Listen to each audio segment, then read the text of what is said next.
Programa Palavra de Fé, um oferecimento Melani Produções, fotos, filmagens e álbuns de luxo. A paz do Senhor a todos os nossos irmãos do programa Palavra de Fé. Estamos aqui mais uma vez para juntos realizarmos esta programação. Hoje, no programa, nós estaremos falando sobre o seguinte tema: todas as coisas me são lícitas, mas nem todas me convêm. É sobre isso que eu quero falar. Quero mostrar que, como livres que somos, podemos pecar, mas também podemos escolher não pecar. Venha conosco. Deus tem algo de muito especial para a minha e para a sua vida.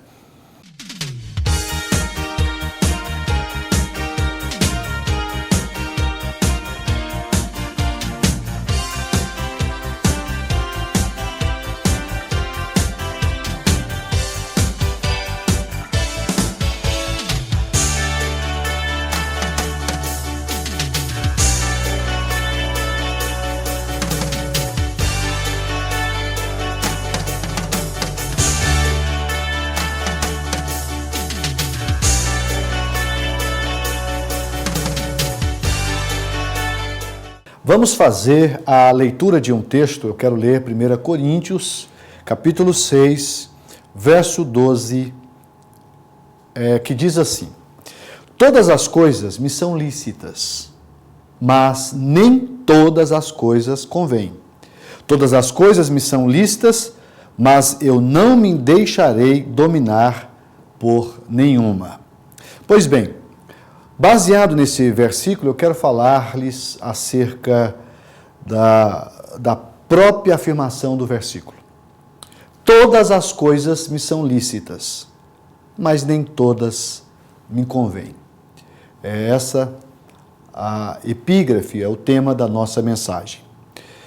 Paulo, no capítulo 6 de 1 Coríntios, aliás, é bom que se diga que a carta de Paulo aos Coríntios é uma carta muito importante para nós cristãos, porque ele vai tratar de questões muito importantes da vida cristã. A doutrina, praticamente falando, ela é muito bem nos orientada dentro da carta do apóstolo São Paulo aos Coríntios, tanto a primeira quanto a segunda carta. Ele fala de tudo um pouco, ele fala de questões como, por exemplo, o casamento. Capítulo 7 vai falar sobre casamento, não é? Nesse capítulo aqui, o capítulo 6, Paulo vai censurar o litígio que havia entre os irmãos, os conflitos, os problemas, não é?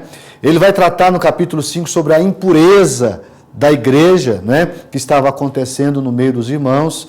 Ele estava falando sobre isso. Ele mostra no capítulo 4 que os dispenseiros, ou seja, os obreiros, precisam se achar fiel para o exercício do ministério, né? No capítulo 2, ele vai falar sobre algo muito importante, né? Que é sobre o caráter da sua pregação, aquilo que realmente deve pautar a vida de um cristão. No 3, ele fala sobre o espírito mundano que estava causando problemas na igreja.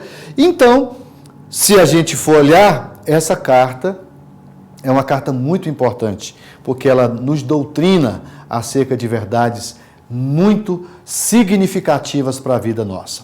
Mas esse texto em específico que nós acabamos de ler, capítulo 6 de 1 Coríntios, a partir do versículo 12, ele vai falar sobre o nosso corpo como membro do corpo de Cristo.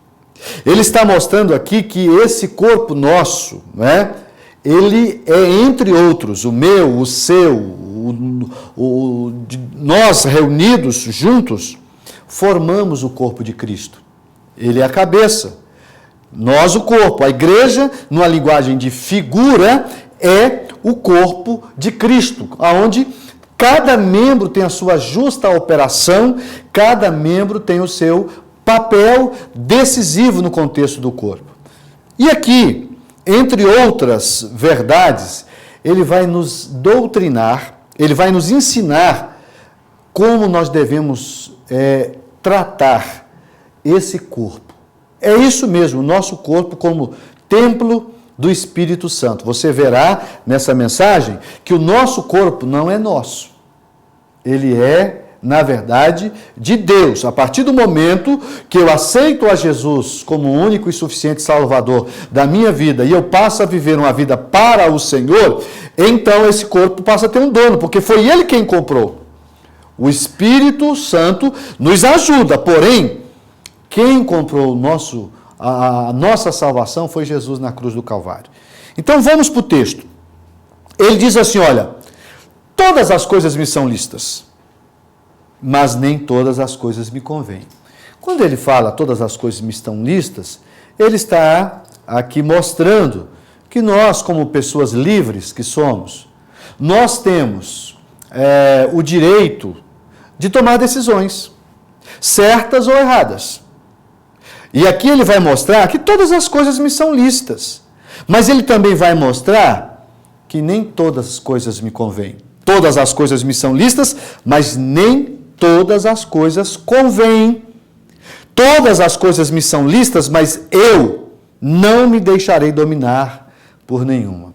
Então, o que eu aprendo com esse versículo? Eu aprendo que atitudes acertadas ou erradas, elas sempre terão consequências. Se são atitudes acertadas, e quando eu chamo de como eu chamo atitudes acertadas? Justamente aquilo que está alinhado à vontade de Deus. Atitudes não acertadas, atos praticados que não estão alinhados à vontade de Deus, consequentemente trarão consequências pelas minhas atitudes, pelos meus atos. E aí, eu preciso desenvolver o quê? Eu preciso desenvolver a capacidade para saber o que me é lícito e o que não me é lícito. O que é lícito? Tudo aquilo que vai estar associado à vontade de Deus, aquilo que vai trazer benefícios, primeiro para Deus, segundo para mim. Porque se eu tenho agora um dono, lembra que Paulo ensinou acerca dessa questão de estar no Senhor? Né? Porque a vida que eu vivo agora, diz o apóstolo, não é minha, mas eu a vivo na fé do Filho de Deus. Porque foi Ele que me comprou. Nós fomos comprados por bom preço. Então, a partir daí, é que nós devemos saber o que é lícito e o que não é lícito. Dentro desse aspecto, eu quero que você preste atenção aqui em uma coisa muito importante. Você sabia que o seu corpo é templo de Deus? Eu preciso saber disso e você também. O nosso corpo é santuário de Deus. E para ele ser santuário, eu preciso saber o que é lícito para esse corpo e o que não é lícito para esse corpo. Nós vamos fazer um intervalo comercial e já na sequência nós daremos continuidade a essa mensagem. Um momento só.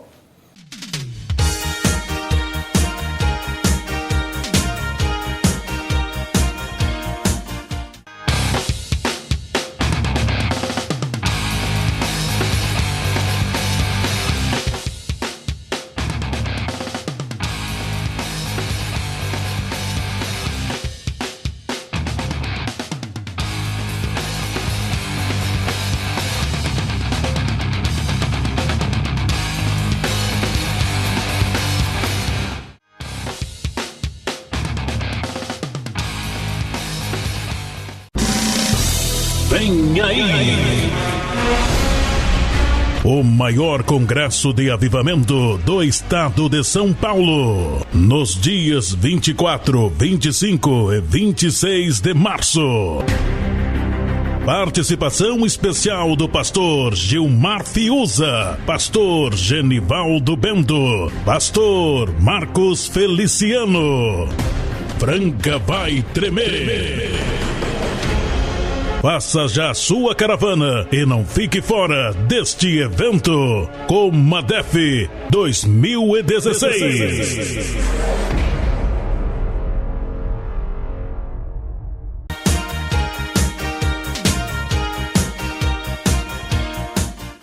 Estamos de volta com o programa Palavra de Fé e eu terminei o primeiro bloco dizendo acerca de que o nosso corpo é templo do Espírito Santo. E se é templo do Espírito Santo, eu preciso saber o que é lícito e o que é ilícito para o meu corpo. Então, para a gente entender melhor essa questão de o que é lícito e o que não é, a gente precisa continuar lendo o texto. Vamos ver o versículo 13. Ele vai aprofundar um pouquinho. Ele diz assim, ó: os manjares são para o ventre, e o ventre para os manjares. Deus, porém, aniquilará tanto um como os outros. Mas o corpo não é para a prostituição, senão para o Senhor, e o Senhor para o corpo. Então vamos por etapa. Primeira coisa, ele vai ilustrar de que o nosso organismo precisa do alimento. Manjares aqui nada mais é do que alimento. Os manjares são para o ventre, e o ventre para os manjares. Então, o organismo que Deus nos deu, a gente se alimenta com o propósito de quê? De tirar dos alimentos as proteínas, as vitaminas, não é? Os sais minerais, enfim, todos os elementos que nos proporcionam, que nos dão energia para que esse corpo mantenha-se ativo. Não é? Sem alimento não tem como esse corpo permanecer-se ativo. Mas aí ele vai dizer assim, ó, mas o corpo não é para a prostituição. Então ele já vai nos dar uma dica. Qual a dica, pastor? De que o meu corpo não é para o pecado. Prostituição aqui, essa palavra prostituição, ela é ampla. Não é? A palavra prostituição no grego é porneia. E aqui é o mesmo que eu estivesse enumerando ou classificando pecado sexual de toda a ordem. Tudo aquilo que está relacionado à vida sexual de uma pessoa que está sendo feita de forma ilícita é pecado. E aqui eu começo a compreender que Deus, muito embora não me proíba, eu posso pecar. É óbvio, como disse no início da fala, que as consequências virão. Porque a Bíblia diz que o salário do pecado é a morte. E o dom gratuito de Deus é a vida eterna. Então, o salário do pecado é a morte, mas o dom gratuito de Deus é a vida eterna. Então, para a gente saber o que realmente deve e não deve ser praticado, eu preciso conhecer a vontade de Deus. E a vontade de Deus para nós, meus amados, é de que o nosso corpo seja preservado, seja conservado para a vinda de Cristo. Na última mensagem que nós pregamos aqui, eu lembro que nós gravamos e eu falei sobre em tudo dai graças, e eu falei que nós, o último versículo naquela mensagem que eu preguei, está lá em Tessalonicenses, está escrito que nós devemos santificar o nosso corpo, a nossa alma e o nosso espírito. Lá está escrito que toda essa composição triuna, nós somos tricótomos, ou seja, o corpo, a alma, o espírito tem que ser conservado irrepreensível para a vinda do Senhor. Mas eu aqui estou falando de corpo, que eu chamo de o corpo, permita-me usar essa expressão, como é que eu chamo o corpo? Eu chamo o corpo da bainha da alma. É o invólucro, aonde está a nossa alma, que é eterna, e o nosso espírito, que dá comunicação, que dá vida a essa alma e, consequentemente, nos faz relacionar com Deus. Agora, aqui, Paulo está nos ensinando que o nosso corpo não é para a prostituição, senão para o Senhor, e o Senhor para o corpo. Então, há uma harmonia, há uma sintonia entre o nosso corpo e o Senhor, entre o Senhor e o nosso corpo. Aí, se você continuar lendo, você vai entender melhor. O versículo 14 diz assim, ó: ora, Deus, que também ressuscitou o Senhor, vai fazer alusão à ressurreição de Jesus, nos ressuscitará a nós pelo seu poder. Olha, parece que ele está falando de outra coisa. Não, ele não está falando de outra coisa. Por que eu tenho que saber o que é lícito e o que é ilícito? O que eu devo e o que eu não devo fazer? Porque eu tenho a eternidade pela frente. Você também. Há dois tipos de ressurreição. A primeira e a segunda. A Bíblia mostra claramente, quem estuda a Bíblia sabe que a primeira ressurreição é para os salvos. E aí se cumpre esse versículo. Ora, Deus que também ressuscitou o Senhor. Jesus não morreu? Morreu. Mas está no sepulcro? Não, ele ressuscitou. Aqui está dizendo, assim como o Senhor ressuscitou o Senhor também, pelo seu poder, vai nos ressuscitar. Por isso que eu preciso entender e saber o que me é lícito e o que não me é lícito. Olha o versículo 15. Não sabeis vós que os vossos corpos são membros de Cristo? O meu corpo, o seu corpo, o corpo do seu irmão juntos, nós formamos o corpo de Cristo. E ele é a cabeça. E o corpo, ele é governado, guiado por quem? Pela cabeça. Você já viu um ditado popular que diz que quando a cabeça não funciona, todo o corpo padece? É isso aqui. Se a cabeça não funciona, o corpo vai padecer. E aqui, fazendo uma alusão, Cristo, quando está no comando da minha vida, da sua vida, das nossas vidas, esse corpo vai ser beneficiado. Não tenho dúvidas. Esse corpo será beneficiado. E eu tenho mostrado claramente que as pessoas precisam entender isso e valorizar isso. Olha só o versículo novamente. Não sabeis vós que os vossos corpos são membros de Cristo?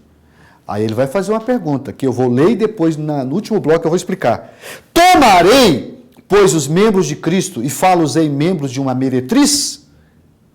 Não, por certo. Vamos fazer um intervalo comercial e na sequência eu retomo essa palavra, concluindo no último bloco. 1 minuto só.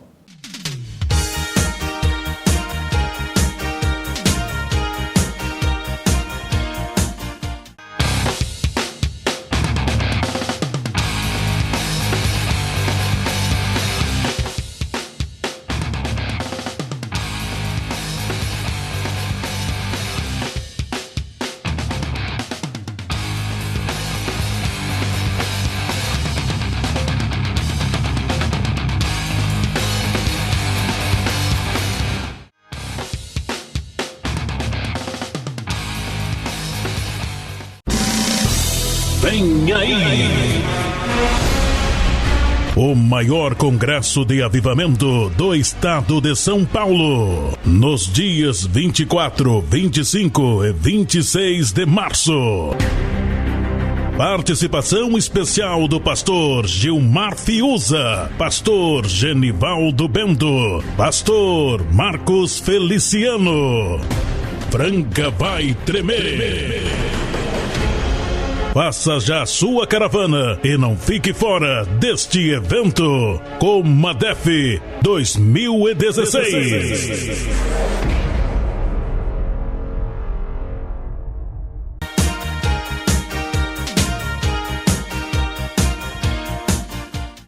Estamos de volta com o programa Palavra de Fé e eu gostaria de retomar a mensagem. Eu estou falando sobre todas as coisas me são lícitas, mas nem todas me convêm.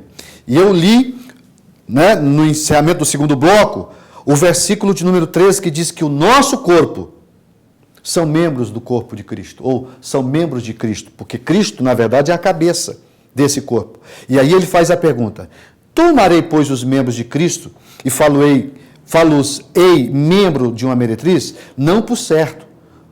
Ou não sabeis que o que se ajunta com a meretriz faz-se um corpo com ela? Porque serão, disse, dois, uma só carne. Aqui, meus irmãos, nós vamos falar de algo que para o mundo não tem valor nenhum. Para as pessoas que não têm temor a Deus, isso aqui pouco importa. Há muitas pessoas que vivem no adultério, na fornicação. Qual que é a diferença? Adultério, fornicação. Adultério é quem é casado, que deixa seu cônjuge para manter relações sexuais com uma pessoa que não é seu cônjuge. Isso é adultério. Fornicação é uma pessoa solteira que passa a ter uma vida sexual ativa fora do casamento. Isso a Bíblia chama de fornicação. Não é? Esse capítulo inicia Paulo denunciando algo muito grave que estava acontecendo na igreja com relação a isso. Melhor me expressando, no capítulo 5, vai iniciar falando sobre essa questão de fornicação. Mas aqui, ele está dizendo que quando eu ajunto o meu corpo com um corpo que não é aquele que eu escolhi para ser meu cônjuge e para viver comigo, e aqui está a importância do casamento, porque o casamento é uma instituição que santifica o casamento, e no capítulo da frente ele vai tratar disso, inclusive, ele, depois de discipular as pessoas acerca disso, ele vai falar, olha, se você não consegue viver sem se prostituir, então que case. Quer ver o texto? Olha só para a gente entender, ó, o capítulo 7, versículo 1. Eu quero, qualquer dia, explicar um pouquinho mais esse capítulo aqui, mas só para a gente entender, porque está no contexto. Ora, quanto às coisas que me escrevesses, bom seria que o homem não tocasse em mulher. Mas por causa da prostituição, cada um tem a sua própria mulher e cada uma tem o seu próprio marido. O marido pague à mulher sua devida benevolência, e da mesma sorte a mulher ao marido. E aí o versículo de número 4 diz, a mulher não tem poder sobre o seu próprio corpo, mas tem no marido. E também da mesma maneira, o marido não tem poder sobre o seu próprio corpo, mas tem-no a mulher. Não vos roubeis ou não vos defraudeis um ao outro, senão por consentimento mútuo, por algum tempo, para vos aplicardes à oração e depois ajuntai-vos outra vez, para que Satanás vos não tente na vossa incontinência. Então a Bíblia dá a saída. Ora, se eu, como uma pessoa normal, tenho o meu cônjuge, com a minha esposa, ela tem o seu marido, por que eu tenho que viver uma vida irregular? É disso que Paulo está ensinando. Ah, mas eu quero fazer. Você acha que é lícito? Pode fazer. Só que para o cristão não convém. É isso que Paulo está falando. Todas as coisas me são lícitas, mas nem todas me convêm. Todas as coisas me são lícitas, mas eu não me deixarei dominar por nenhuma delas. E aí, para a gente concluir, veja só o versículo de número 17, do capítulo 6 de 1 Coríntios. Mas o que se ajunta com o Senhor é um mesmo espírito. Da mesma forma, quando uma pessoa se une a uma meretriz, uma pessoa que se dá à prostituição, que muito embora as pessoas reclamem, isso é pecado, a Bíblia condena esse tipo de prática. E como cristãos, nós não podemos sair dessa realidade. Aqui diz, da mesma forma como que você, unindo o seu corpo à meretriz, você está se tornando uma carne com ela, se você também se une a Cristo, vai acontecer o mesmo. O versículo 17 diz, mas o que se ajunta ao Senhor é um mesmo espírito. Versículo de número 18, fugir da prostituição. Aí ele vai aconselhar. E eu quero encerrar essa mensagem te aconselhando. Olha o que Paulo vai dizer no capítulo 6, versículo 18. Filhinhos, fugir da prostituição. Todo pecado que o homem comete é fora do corpo, mas o que se prostitui peca contra o seu próprio corpo. Aí ele vai dizer uma das mais lindas afirmações da Bíblia. Ou não sabeis que o nosso corpo é templo do Espírito Santo, que habita em vós, provenientes de Deus, e que não sois de vós mesmos? Vou ler novamente esse versículo. Ou não sabeis que o nosso corpo é templo do Espírito Santo, que habita em vós, proveniente de Deus, e não sois de vós mesmos? Porque fostes comprados por bom preço. Lembra que eu falei no início que esse corpo foi comprado? Jesus comprou ele na cruz. Fostes comprados por bom preço, glorificai, pois, a Deus no vosso corpo e no vosso espírito, os quais pertencem a Deus. Há um outro texto dentro desse mesmo livro que diz, se alguém destruir o templo de Deus, que sois vós, Deus o destruirá.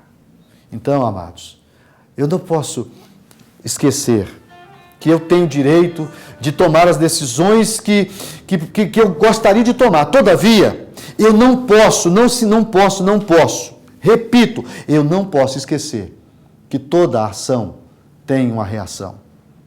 Todo ato, certo ou errado, tem as suas consequências. Então, use esse corpo para o benefício do reino. Use esse corpo para glorificar o nome do Senhor. Use esse corpo para que engrandecido seja o reino de Deus através do seu corpo. E aí o meu corpo, o seu corpo, o nosso corpo, juntos, formamos o corpo de Cristo. É isso. É a mensagem que eu quero dizer para você. Então, todas as coisas me são lícitas, mas nem todas me convêm. E eu não me deixarei dominar por nenhuma delas. Vamos orar para Jesus nos ajudar nesse sentido. Amém.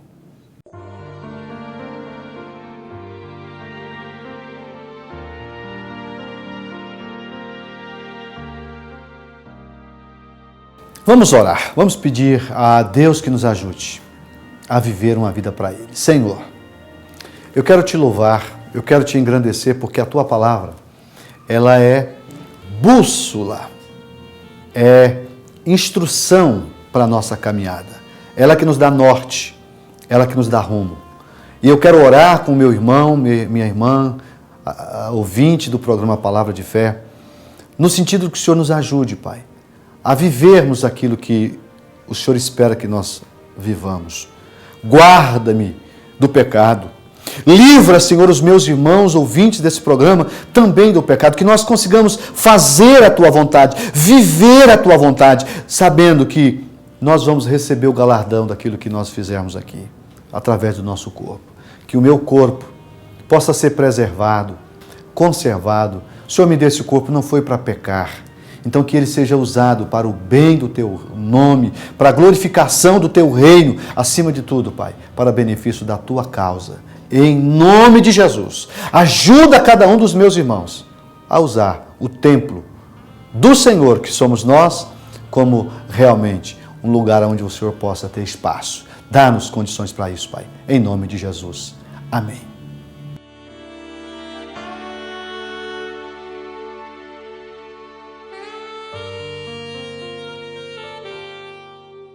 Estamos terminando mais um programa Palavra de Fé. A minha expectativa é de que Deus tenha falado com você, que você tenha sido abençoado através dessa meditação nas Escrituras Sagradas. Eu quero me despedir de todos vocês, desejando a todos uma semana maravilhosa, que a mão poderosa de Jesus esteja sobre a sua vida. Lembre-se de uma coisa sempre: a bênção do Senhor é que enriquece e não acrescenta dores. Fiquem com Deus e até o próximo programa.